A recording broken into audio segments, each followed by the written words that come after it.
Hello and welcome to the latest episode of the COYGIG podcast. I'm Kathleen McNamee, and as ever, I am joined by Karen Duggan. But this week, Karen, you're not the most exciting person on the podcast. Whoa, straight in. That's fired already. I'll just leave, will I? We are very lucky to be joined for the rest of the season by the one and only legendary Irish player, Emma Byrne. Emma, thank you so much for joining us on the podcast. We know you've been on it a few times before, so you're not necessarily a completely new addition. I'm not a stranger. I'm so happy to be here. I see what you're doing here. You're going to try and fight. You're going to get us to try and fight. We're not going to do it, Caro. Teammates forever. I don't think I need to try all that hard, to be fair, from the few times you have been on the podcast, Emma. I just sit back and let the two of you go at it. Or Emma just goes at me and I just take it quietly. Oh my God. This is not a good start. Considering the fact the minute you were joined into the WhatsApp group before that we started recording, the shots were going already, I feel like we know exactly how this is going to go. But we couldn't have had a more exciting weekend back to actually welcome you to. Plenty of things to talk about. And also, I presume you're always happy to see Chelsea losing, especially in the fashion that they did to new up-and-comers Liverpool, with full of Irish talent. I mean, that was just fantastic, wasn't it? But I have to say, like, Emma Hayes is one of my good friends, so I'm not going to say I'm happy to see them lose, because that would just be terrible. But not displeased. I mean, you just love the underdog, don't you? So obviously it was a fantastic result for Liverpool, and I was gleaming a little bit, but obviously felt a bit bad for Emma too. Would have been better if Spurs lost as well. Oh, that I can be happy about and celebrate. Yeah. That one there's absolutely no concern about whatsoever. And Karen, what about you? Had an all right weekend? Dare I bring up the result? I can't believe I'm going to be happy. You're bringing up the result. I was going to leave you off. I was shocked. I thought you were going to come at me straight away with that one. No, I wouldn't. You have enough to contend with being from Sligo without me bringing up the fact that they lost at the weekend. I mean, I thought we played all right. I thought we could have got something from it, but you guys are just a bit more experienced than we were. Sure. That's a nice way. Let's go with experience. Absolutely hammered us. We got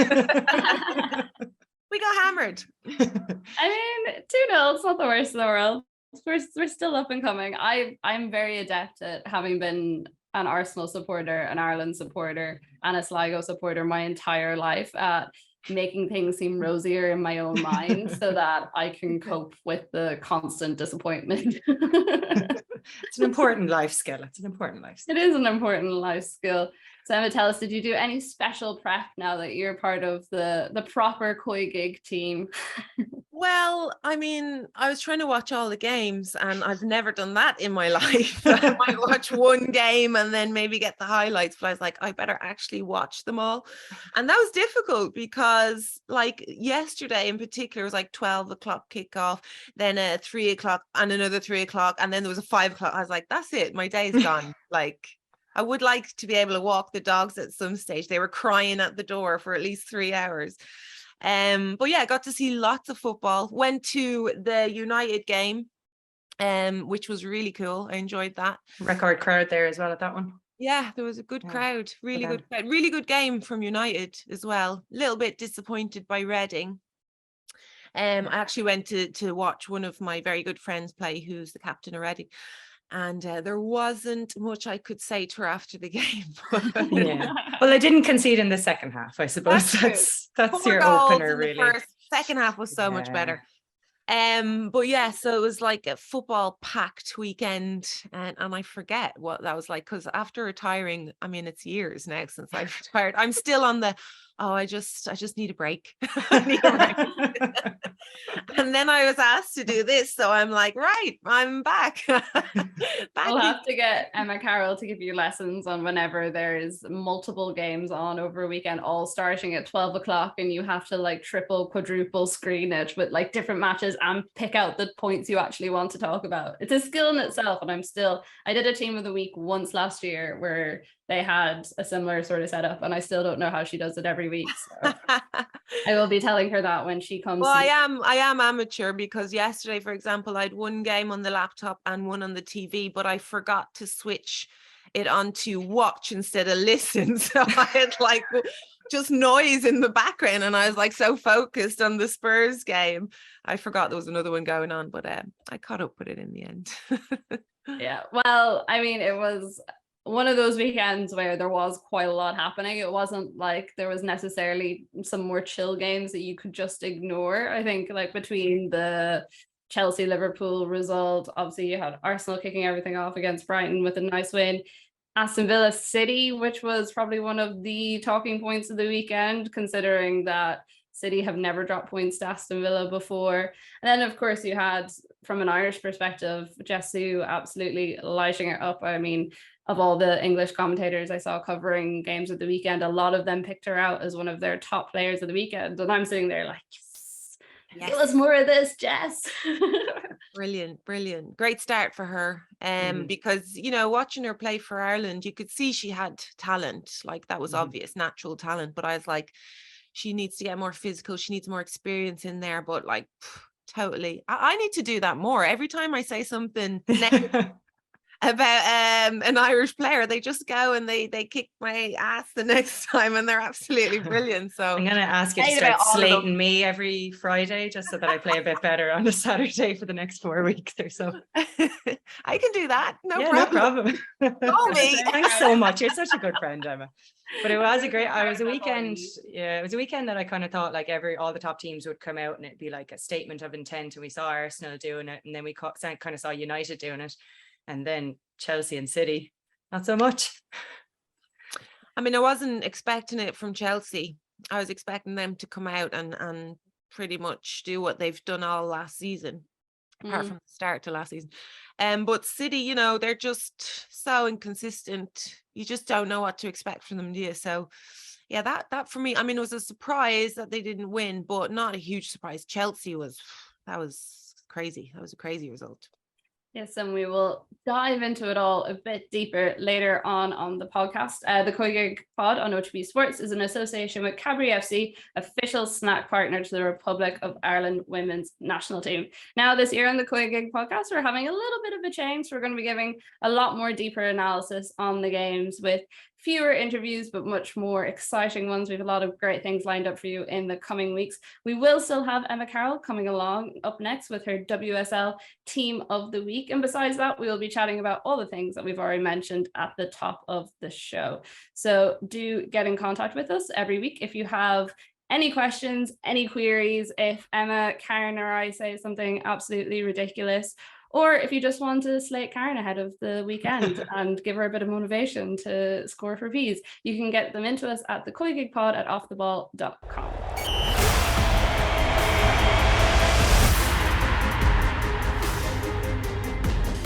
Now we have the brilliant Emma Carroll joining us for her WSL Team of the Week. They are back in action. Emma, how did you find doing round one of your Team of the Week? Interesting. Not the team I was expecting at the start of the weekend to be putting together. There's a lot of left field players in there, I think, from the usual, out of the norm. Well, why don't you give us our team and we will be able to dive into it and talk about your overwhelming bias, which of course is already on show in team number one. I don't think there's any bias in here at all. I'm going to go in goal with Rachel Laws, no bias. Megan Campbell, left back, Leah Williamson, Maya Letizier, Jess Sue, midfield of Rachel Corsi and Katie Zellum, and then kind of a midfield / front four of Mead, Daly, Stengel, and Mediama. No bias. No bias. And to start it off, who for you was the standout performer of the weekend? For me, well, Jess Sue was just being talked about all weekend. An assist on her debut. What more can you do? Letizier as well, 2 goals for United. I thought she was one of their standout performances on Saturday. I thought she was brilliant. And then Rachel Daly, again, Aston Villa struggled so much with scoring goals last season, and I think I seen a stat that they'd never scored against Man City. So they put 4 past them, and she scored 2 of them, and she was integral to the press and everything. So pretty good weekend for the underdogs.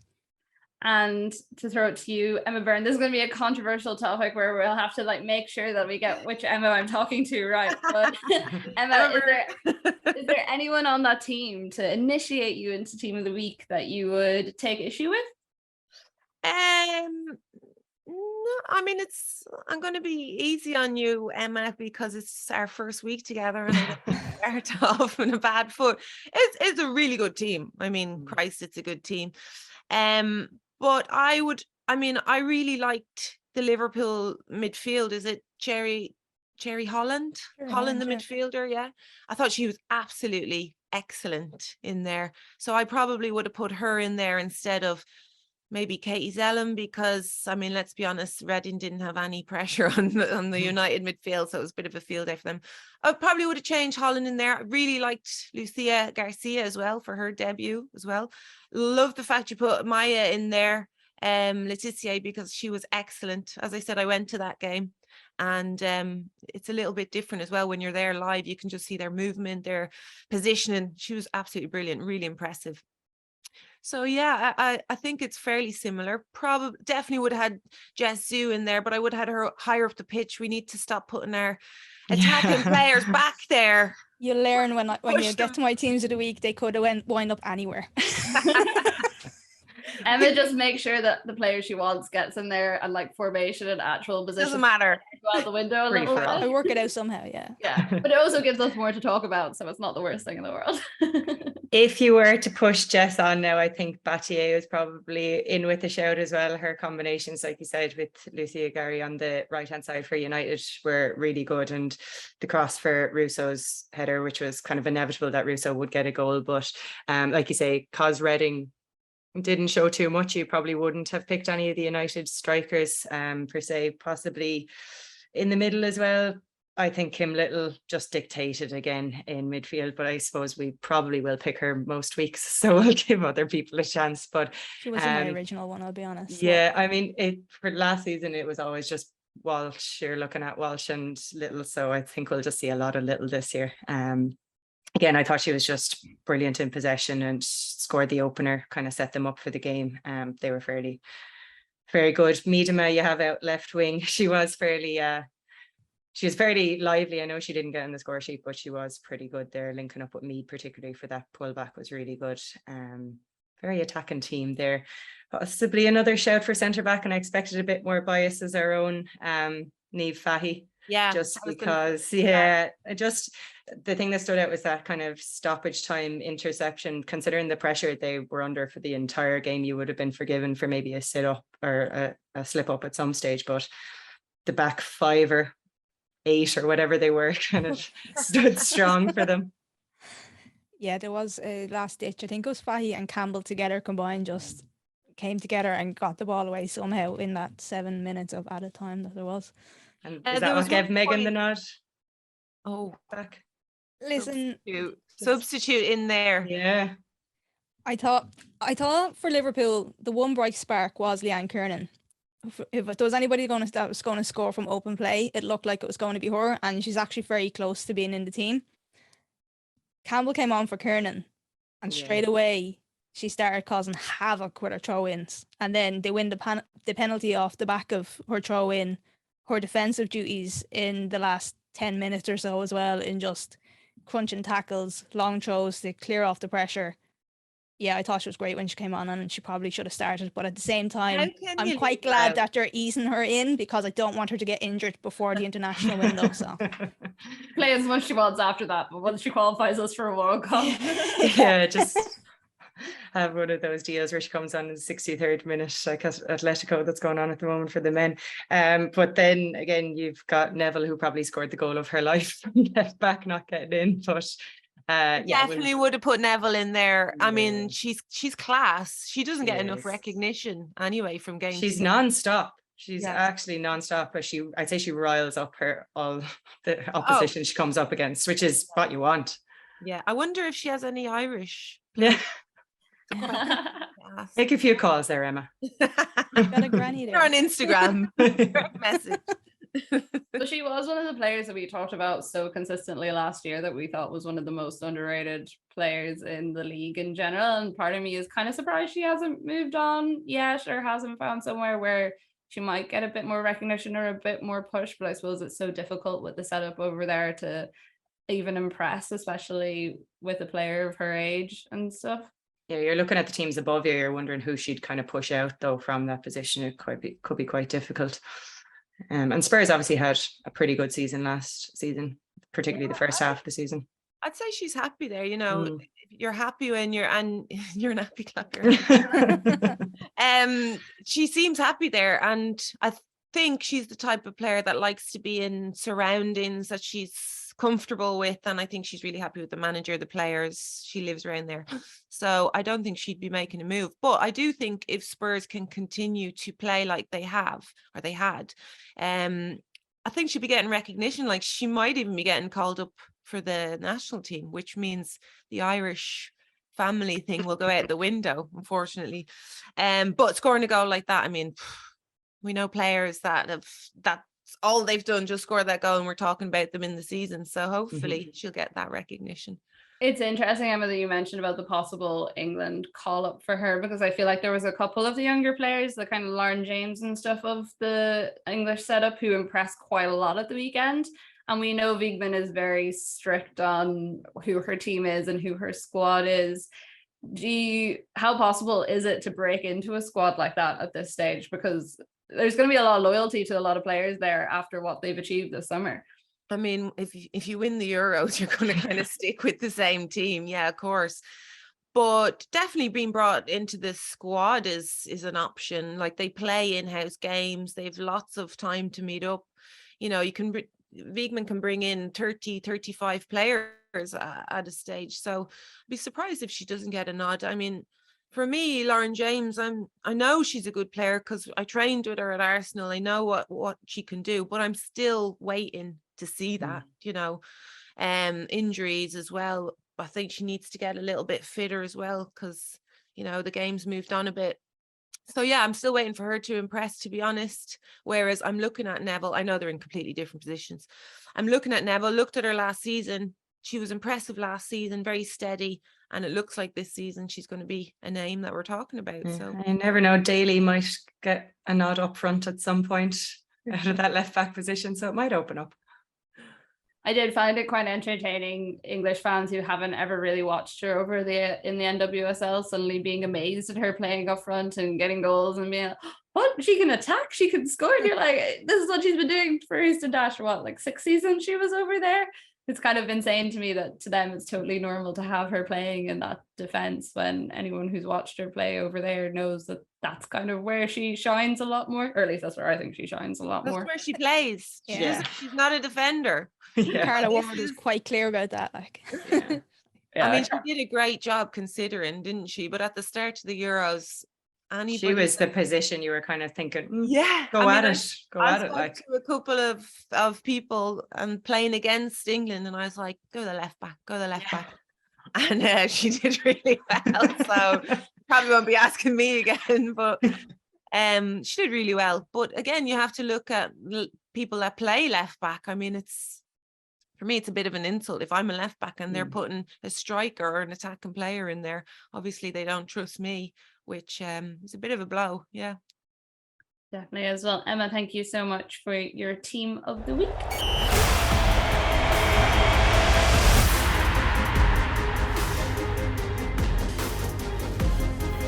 Now, before we get stuck into our talking points, just to say stay tuned until the end of the podcast, because we will have a great opportunity for you to win some kit for your grassroots teams. We've been talking about it over the last couple of weeks, and the competition is ongoing, so definitely stay tuned for that. Lots of different places we could start with this weekend, and it seems slightly weird to be doing it since it was one of the last games, but I feel like Liverpool-Chelsea is a great place to start. I know, Emma, you mentioned at the top that you thought Chelsea were going to do better because of how they performed last season, but part of me isn't all that surprised that they lost this match, considering you look at their track record. I think they've won once in the last 5 opening days for them. I know there has been a lot more pressure on them, maybe compared to other teams because of international competitions. Do have that excuse a little bit this year with the Euros, but there was a bit more of a run-in time to them. What was it that they were missing for you at the weekend? Well, first of all, the pre-season shouldn't be a problem. You're not talking about a team that have drafted in loads of new players like some other teams that we'll probably talk about later on, but they know each other very, very well. This shouldn't be a problem. It was, for me, it was difficult. It looked difficult. The formation Emma Hayes picked, I don't think suited them very much. That three at the back with, you know, when they have someone like Millie Bright playing in that kind of right, and she ended up going forward a lot.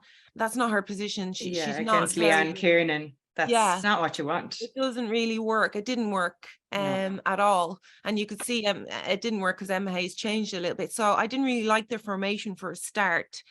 I like Charles. She's a good player, but I do know there are better players in that squad that could have made a bigger difference in that team. It just seemed like maybe they thought they were going to win. It took it for granted a little bit. You've seen that they brought Perisic on, who's a big player for them, new signing, right back. It's the perfect position for her, where I thought Millie Bright wasn't great. Of course, she was there because they were making space for Buchanan, who they obviously had talked up in advance of. Yes, exactly. Yeah, you know, Buchanan did well. She did all right. You know, I've watched her for a long time. She's a good player. She's a good defender. She made a mistake. Well, yeah, I was just going to say, what kind of words would you have had for her? Because it was a decent run by like Stengel, but she was going on her left side. I would tell her she's so stupid for going to ground. Like, what are you doing? If I was in goal, I'd like, that's the PC version of what you would say if you were in goal there.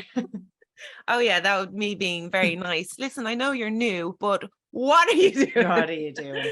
No, but she went to ground. Why was she going to ground? There's no need to make that tackle. You know, the centre forward, Stengel was going away from goal, as Karen Carney said in commentary. She wasn't a danger. I don't know why Buchanan made that tackle, but anyway, that was the least of Chelsea's problems. They had no service into Sam Kerr, zero. The service that was going in was terrible crosses from the wide areas. Not what we're used to seeing. Of course, Harder being injured just before the game was a big problem for them. But still, you expect more. You've got good players in that squad. And just I was going to say, would you not expect that Chelsea have kind of dealt with the issue of Harder, or should have dealt with the issue of Harder not being available, considering how patchy her time with the team has been, the fact she's been injured so much in the last season or two?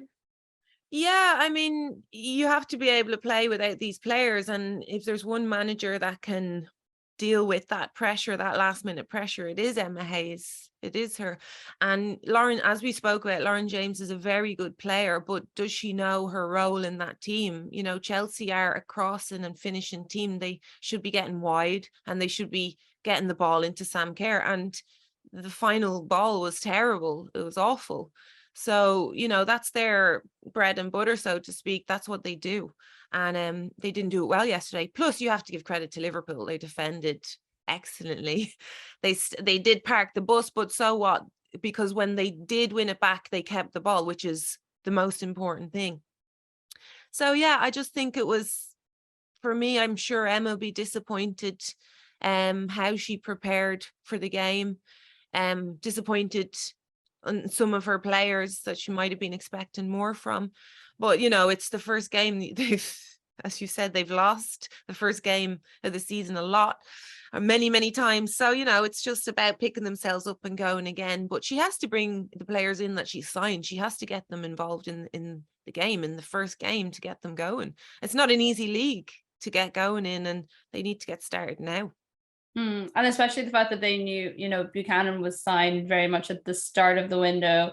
A lot of these players have had time to like get themselves involved in the squad. They weren't complete, you know, deadline day. They're only coming in at the last minute players. I think Emma Hayes herself said that she wasn't that worried, like after the game, she wasn't worried about losing, that she had the sense that they just couldn't have hit a barn door all day, which is kind of ridiculous when you look at the talent that they have. Karen, I see you probably agree at that point. Yeah, I mean, they had like 70% possession, but like you say, the final ball was no good, and maybe the Kerr offside goal was a little bit tight. We'll say we don't have VAR to have a look at that, but when your team as experienced as Chelsea are and you're 1-0 up against a newly promoted team after a minute, you put them to the sword. I think you should be putting them to the sword, and they just didn't do that. They allowed Liverpool back in the game. Liverpool were very disciplined and just were very resourceful when they did get their ball up in their final third to get those couple of penalties.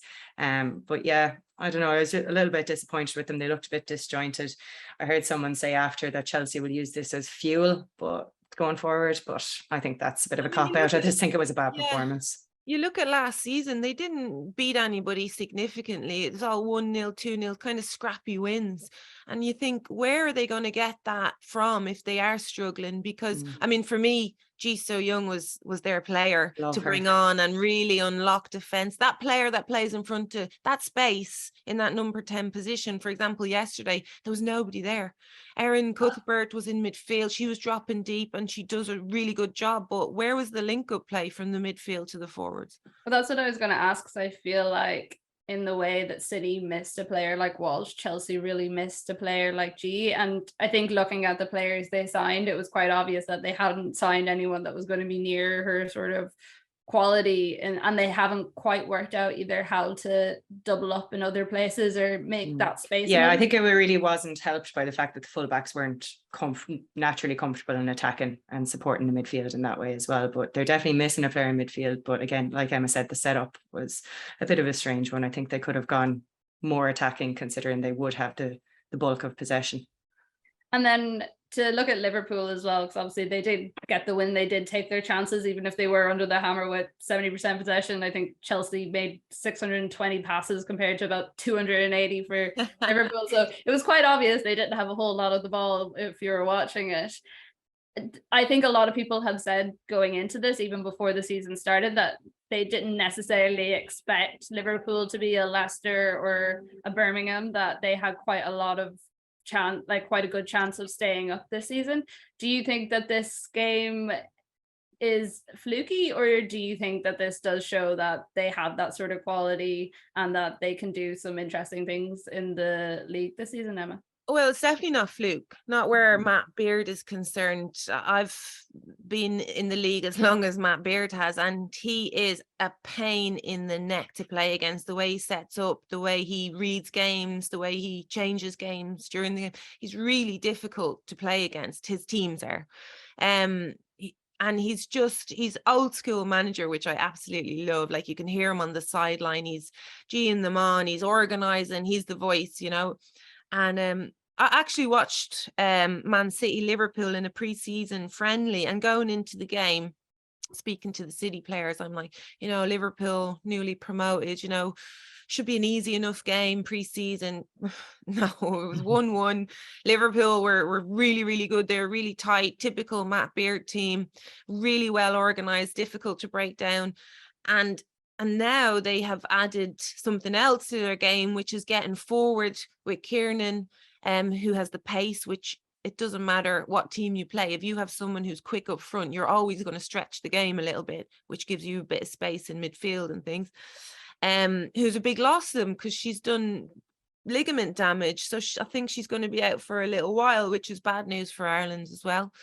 But in general, I just think and the midfield, I was really impressed with Holland, just how she was getting in there, breaking up play, power passing range, really good. And talking about a Welsh player again, not an Irish player, we might end up playing against them at some stage. But yeah, just really good, well drilled. That's not going to change for Matt Beard. I think they're only going to get better. Very good defensively. They've added Gilly Flaherty to the back line, who again I know very, very well. He's a very good player. Very soft penalty, I would say. Do you think? Yes. Yeah, it was just really clever by Wrighton. Like, she just poked it, and Gilly actually stopped. She went to pull back. And I know Gilly should be absolutely devastated over that. Yeah. But again, a really great signing for Liverpool, you know, just to tighten up that team. And herself and Niamh Fahey have played together at Arsenal, played together at Chelsea, so they know each other really well. And I just think they're going to do, I'm really excited to see them play. I think they're going to do really well. Yeah, just looking at like Leicester and Birmingham's goal difference last year, I just don't see Liverpool conceding anything near the amount of goals that those two teams did who were in the relegation battle. And that's really, really important. And they will pop up with goals. They have obviously the throw-ins, set pieces will be really important for them going forward. But yeah, just looking at how they were set up, horrible to play against. That back five were so tight at times, there was no space in between them. No. So, I mean, the only team I could see really opening them up would be Arsenal because of the type of players. yeah. But in general, I just, really, really good, really impressive. And then you have to look at the other teams. If you're talking about relegation battle, which you should be with a newly promoted team, you look at the other teams that they be fighting against, which are Reading, Brighton, Hove and Albion, Leicester. And for me, looking at all of those games, Liverpool won't have anything to worry about there. No, I agree. And one other thing, just before we move on from Chelsea, is there was a good interview with Emma Hayes in The Guardian over the weekend with Donald McRae.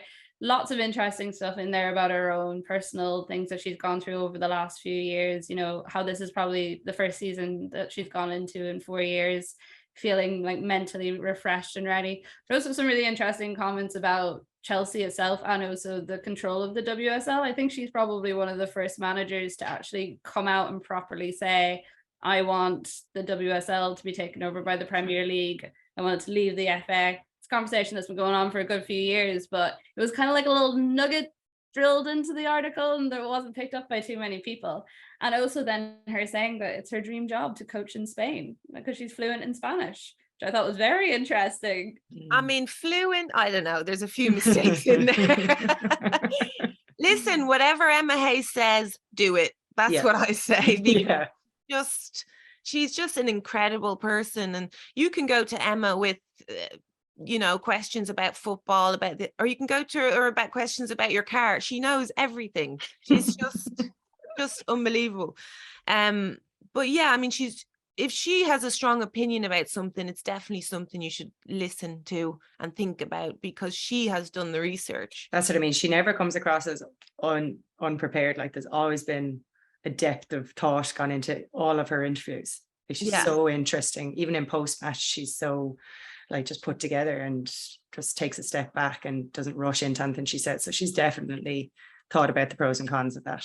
Oh yeah, she's so pragmatic as well. Like everything just makes sense. What she says, I could go in to her house thinking one thing and come out like completely different. I'm like, all right, hop and skip. I'm going to think about that a bit more. But she's just an incredible person, and she could be ruling the world, I think. But yeah, with the Spanish thing, I mean, who doesn't love Spanish football? She loves Spanish football. She spent some time in Valencia, I know, with her coaching badges. She absolutely loved it there. It's her dream to work with these kind of players that have that much talent, and then how to improve them. I mean, I can assure you, she's already thought about how she could improve them and how she could win the World Cup with Spain. That's already in motion. But I think it's going to be extremely difficult to break into the Spanish Federation. They're quite by the sounds of it, there's a few conversations going on there. Oh well, there's crazy stuff going on there. Like I keep telling them, why don't you do what we did with Ireland? I don't understand why you're not just copying us. We should be the blueprint for everything. Yeah, it's a shame really, because they've a great team. Unbelievable, yeah. And the players themselves are great people. And they're having huge problems, and it's not a good place to be at the moment, unfortunately. No, definitely not. And hopefully it is something that gets, I don't know if it's going to get solved soon, but you would rather see it get sorted sooner rather than later, both from a league and a national point of view, because as you say, there is so much talent there. To move on to a team that does have a little bit of Spanish influence, Man City 3-4 against Aston Villa. I think Gareth Taylor really needed a win and was probably wiping his brow a little bit that he didn't have to play Arsenal in that opening weekend. And then it was absolute chaos. maybe he would have preferred Arsenal, because if Arsenal beat you, it's like, they're a great team, whatever. But the fact is, again, alarm bells were ringing when they played Real Madrid in the Champions League. It was so similar to how they started last year. Was their preseason good enough? Did they have enough time to bond with so many new players? Again, you're talking about 2 preseasons with so many new players. It's really difficult. I mean, it's a really bad result for them, but they've had really bad results. Last season, I don't think they won their first 7 games, and he kept his job. So I don't think it's going to be any different this season. I think he'll still be there. The only thing is the expectation then, because he did finish so strongly. They won like their last, I don't know, 5-6 games on the trot. So fans would have been like, okay, we're on the up. And then kind of back down to earth. And like you're looking at Villa, who came 9th last year. Yeah, you lose so many players. So it's again, well, we need to bond. We've new players. We've lost so many players. There's always something. But a club like Man City is not a club that loses games. They're a club that they want to win. They're very they've high expectations, and we're looking at them again thinking, what's going to happen here?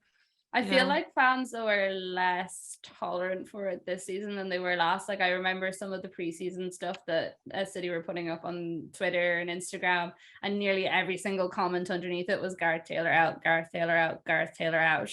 And there was very little, and any other of the comments were people being like, well, why are we losing 10 players of extreme experience? You look at the players they brought in, some of them have showing a lot of promise and could be very good, but they're probably not the caliber of your Walshes, your Weirs, your Bronzes, your Stanways. I mean, I don't think you can replace Kira Walsh. I just think she's just fantastic. She's just on a different level around the world. I mean, she is the best holding midfielder without a doubt. She lost Weir before that though as well. Yeah, I mean, the other players, I think maybe, you can get players in. You can get players in. I mean, and the players he did sign, I was really excited to see. Like, Laia Alexandri is an excellent player. I've watched her play for Atletico all season. She's a centre-back. She's a centre-back, and she had so much to do though at the weekend that she couldn't keep up and do it all herself. No one near her. She's on her own. You're playing a 3 in the midfield, a tight 3. You should be bossing the midfield. Definitely the 2 other midfielders need to play along beside you. There was no one near her. The other 2, as in Laura Coombs and Nigal, they're too far away from her. I mean, it was so evident in the goals they conceded when they were trying to play out from the back. The options just weren't there for midfield. Now, Aston Villa's press was very, very good, but they just played themselves into trouble, and it was because that midfield shape was just wrong. And they're so rigid as well. Like, the game is not on paper. You have to be able to adjust and see how the other team's set up, and then you have to make your own decisions. But I just feel like they're trying to do the same thing all the time. They pass it to the centre-back. That centre-back wants to play it to that holding midfielder who was Laia at the time. But sometimes that's not on.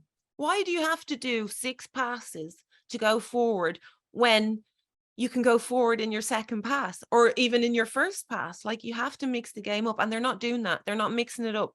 Play the ball long if it needs be, stretch the team, then start playing, with the back line in midfield, play it out wide first, which doesn't happen either. It's the same thing all the time. They need to mix it up. And do you think saying that they scored 3 goals, but the conceding of 4 isn't great? I mean, no. Defensively, I mean, they've got one of the best goalkeepers in the league as well, as far as I'm concerned. Ellie Roebuck, who 2 seasons ago was the best and on her way to becoming the best goalkeeper in the world. Then injury happened, a couple of things, a few knockbacks. So would be my first protocol: get this goalkeeper back to where she was, get her confidence going, because the goal she conceded was confidence. I mean, that I think on another day she would have just saved that with her legs and it would have gone out, but she tried to maybe scoop it into herself and just straight into the path of Daly. She took her eye off the ball, that was it. And unfortunately she spilt it in a very dangerous area. But again, that's bad luck. And then you also have your centre back Steph Houghton, who's been injured for a very long time, coming back in. needs to find her level as well. And then they've no holding midfielder, so they've to put a centre back in there in Alexandri, who's one of the world's best centre backs.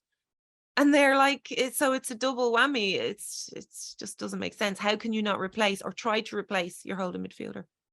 Well, because they tried to hold on to her for so long, and then Barcelona just gave them the right amount. Do you think? Why? Why would you go to Barcelona? Like, is she okay? Is she sane? I just watched a clip of her on Twitter there doing an outrageous switch of the ball, and I was like, she's gonna love her life there.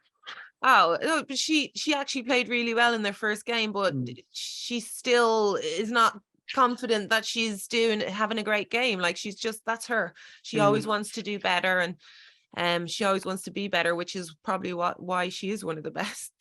Yeah. And then what about Aston Villa as well? Because you have to, a bit like with Liverpool, you have to give them their credit. They took their chances when they came. We saw, obviously, Rachel Daly, who everyone had been watching to see where she would play. We probably should have known from the comments before the match from Ward. But what impressed you about them? Like, I felt like they signed quite well during the summer, and That's it. Yeah, definitely. And their signings, they've been absolutely brilliant, perfect. I mean, I was quite impressed with some of their players last season, like Pacheco. I've always really liked. She does a really good job. Daly is massive for them. She just seems to drive the team forward. She's like that clog that just makes everybody tick.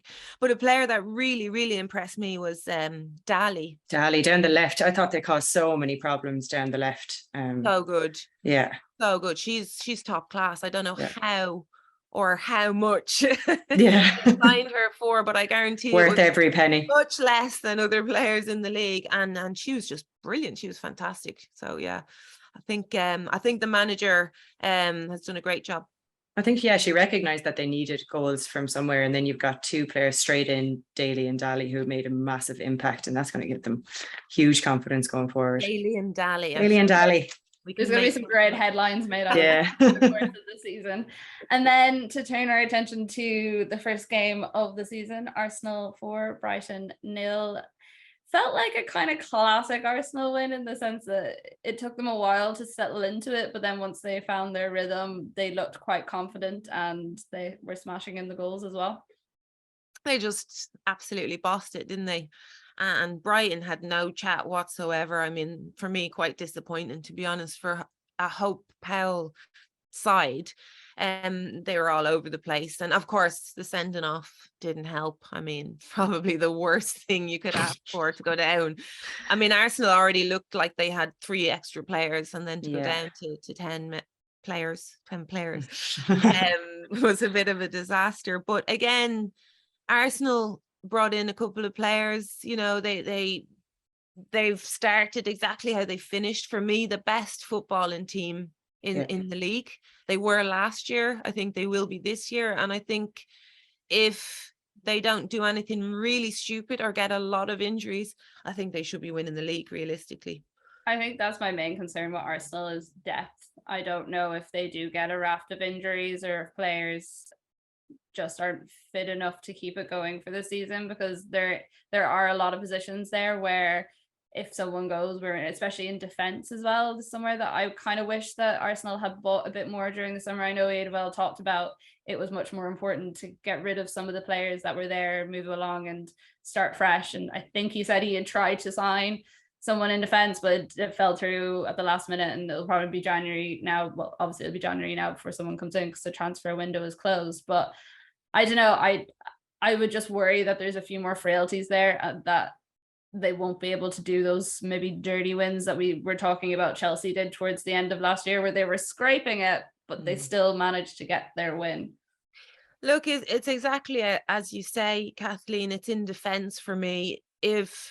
For me, the most important player to keep fit in that team is Raffaele, the Brazilian. I think she's absolutely crucial. She hasn't even shown how good she is yet. She was injured last season a lot, and I think they really, really missed her, particularly in Champions League. And that's how you test yourself as a team, as a top team. It's Champions League, and Arsenal haven't done that properly since we won it. I'm going to say it. Yeah, since we won it. First episode and she's got it in. It only took, Beating what, myself 30 up here. But they haven't, and it's disappointing because I want to see them do well in Champions League. I think they'll win the WSL, and yes, fantastic achievement, great. But the Champions League is where it is, where it's at. Yeah. And I think defensively is where they lacked the position in there. And I think Raffaele is super important there. Yeah. Also Kim Little, who again has been injured a little bit over the last couple of seasons. So I'd wrap. Yeah, they need to mind her. She needs to be obviously to mind managed. her. They need to mind her. They're like, I'm not going to say it at her age, Karen, like, but there's no point in. That was a real mammy thing to say. That's how I feel about Mind it. yourself. But like, unlike City, Arsenal's forward line can be changed. They can change the style that they play. I mean, Miedema can be the focal point, or she can drop deeper, and then you've got the likes of Mead who can kind of play off either wing and gets herself in the box as well. But yeah, if something does happen at the back, they do need to bolster that. But you would think that they'll have enough to get them through to that January window, and then hopefully something comes in for them. Yeah. Phineas as well. I'm excited to see what she does this season. Yeah. I feel like her and Miedema were just starting to really click towards the end of last season, and even the game the other night, you can already see that partnership. I thought she looked really bright. Like, I thought she looked like she was a lot happier than she did when we saw her during the Euros. Completely different player, really, just a lot livelier. Yeah, again, disappointed in the Euros because she was dropping so deep in the Euros, and her game is to run in behind into those spaces. I'm not saying she's that type of player, but she finds those spaces down the channels so well. And she wasn't doing that in the summer. But yeah, looks much happier. Obviously, she's much more comfortable. She's been here a few months now. She played a few games with them. And I think they're going to get better and better. And I think every team will be very worried about playing them. Emma, you were at Man United and Reading at the weekend, did you say, at the start of the match? What was the standout point from that for you?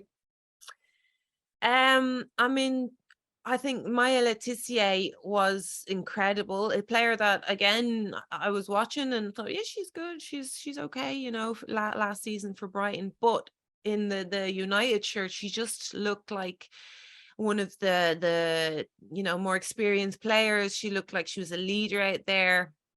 She looks strong, like she's been working a lot over the summer. I was like, whoa, she's a beast, like really strong.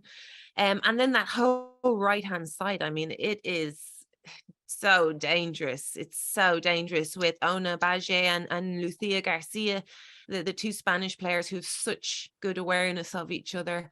For me, their weakness is in midfield. Personally, it didn't show against Reading because Reading didn't have anything in there.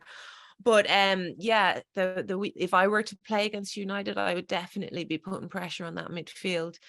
But they just looked like they knew exactly what they were doing. Every player was so connected. And then you have players coming off the bench, like Leon coming off the bench, who again is a really good player, completely different than Lucia Garcia. So again, adds another dimension to the team.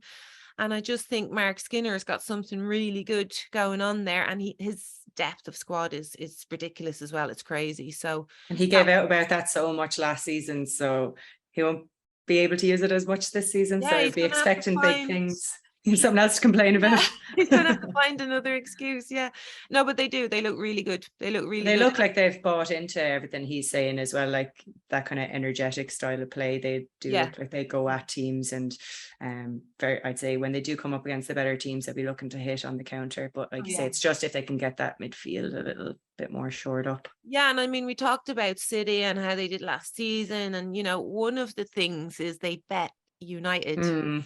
And this season, if they're not beating United, that for me is going to be a massive, massive problem for the fans and probably the board.